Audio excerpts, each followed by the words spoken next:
Airfields या logistic installations को target कर पाए।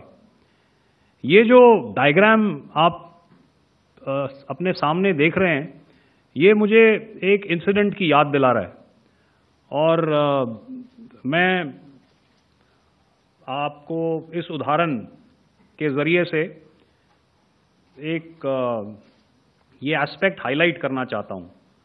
जब मैं स्कूल में था तो तकरीबन मेरे ख्याल से ये 70 का दशक था और उस समय इंग्लैंड और ऑस्ट्रेलिया के बीच में, आज शायद क्रिकेट की बात भी करनी चाहिए क्योंकि मैं देख रहा था कि विराट कोहली ने टेस्ट क्रिकेट से रिटायरमेंट ले ली। कई भारतीयों की तरह वो मेरे भी फेवरेट क्रिकेटर हैं।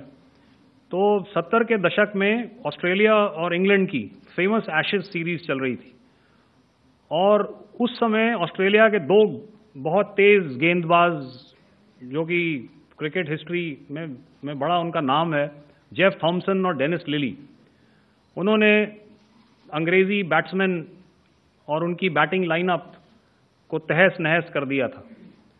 और ऑस्ट्रेलियंस ने उस समय एक कहावत निकाली थी, that from ashes to ashes and from dust to dust, if Thommo don't get here then Lillee surely must.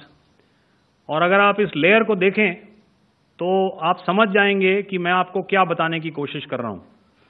तो अगर आप सारे सिस्टम्स को पार कर भी गए तो आपको फिर भी एयरफील्ड या लॉजिस्टिक इंस्टॉलेशन या जो भी चीज़ को आप टारगेट कर रहे हैं उसमें पहुंचने से पहले कोई ना कोई इस लेयर्ड ग्रिड का सिस्टम ज़रूर गिरा देगा। एयरफील्ड्स या लॉजिस्टिक इंस्टॉलेशंस को टारगेट कर पाए। ये जो डायग्राम आप अपने सामने देख रहे हैं, ये मुझे एक इंसिडेंट की याद दिला रहा है और मैं आपको इस उदाहरण के ज़रिए से एक ये एस्पेक्ट हाईलाइट करना चाहता हूँ। जब मैं स्कूल में था तो तकरीबन मेरे ख्याल से ये 70 का दशक था और उस समय इंग्लैंड और ऑस्ट्रेलिया के बीच में, आज शायद क्रिकेट की बात भी करनी चाहिए क्योंकि मैं देख रहा था कि विराट कोहली ने टेस्ट क्रिकेट से रिटायरमेंट ले ली। कई भारतीयों की तरह वो मेरे भी फेवरेट क्रिकेटर हैं।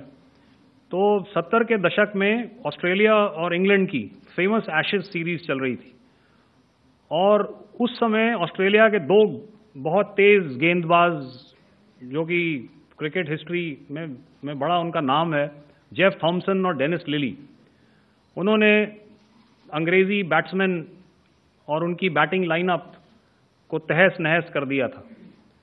और ऑस्ट्रेलियंस ने उस समय एक कहावत निकाली थी, that from ashes to ashes and from dust to dust, if Thommo don't get here then Lillee surely must. और अगर आप इस लेयर को देखें तो आप समझ जाएंगे कि मैं आपको क्या बताने की कोशिश कर रहा हूं। तो अगर आप सारे सिस्टम्स को पार कर भी गए तो आपको फिर भी एयरफील्ड या लॉजिस्टिक इंस्टॉलेशन या जो भी चीज़ को आप टारगेट कर रहे हैं उसमें पहुंचने से पहले कोई ना कोई इस लेयर्ड ग्रिड का सिस्टम ज़रूर गिरा देगा।